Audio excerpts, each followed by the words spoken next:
శివరాత్రికి చేసే ఉపవాసానికి జాగరణకు విశేష ప్రాధాన్యం ఉంది. శివరాత్రి నాడు అందరూ ఉపవాసం చేయాలని శాస్త్రం చెబుతోంది.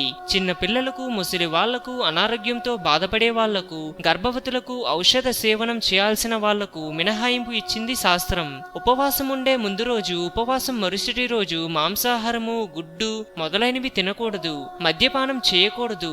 ఎలాగూ ఉపవాసం చేస్తున్నాం కదా, ఉదయం లేస్తే ఆకలి తట్టుకోవడం కష్టమని ఆలస్యంగా లేస్తారు కొందరు. అలా చేయకూడదు. ఉపవాసం ఉండే రోజు ఉదయం సూర్యోదయానికి ముందే నిద్రలేచి తలపై నుంచి స్నానం చేసి, ఈ రోజు నేను శివునకు ప్రీతికరంగా శివరాత్రి ఉపవాసం చేస్తున్నాను అని సంకల్పం చెప్పుకోవాలి.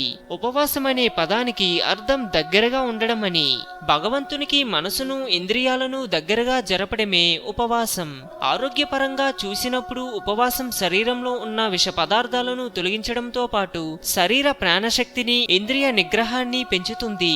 మరీ నీళ్లు కూడా తాగకుండా ఉపవాసించమని ఎవరూ చెప్పలేదు. అలా చేయకూడదు కూడా. ఎందుకంటే శరీరాన్ని కష్టపెడుతూ భగవంతుని వైపు మనసును తిప్పడం కష్టం. హిందూయిజం గురించి మరెన్నో గొప్ప గొప్ప విషయాలను తెలుసుకోవడం కోసం మా ఛానల్ని సబ్స్క్రైబ్ చేయండి. ఈ వీడియో మీకు నచ్చినట్టయితే లైక్ చేయండి, షేర్ చేయండి.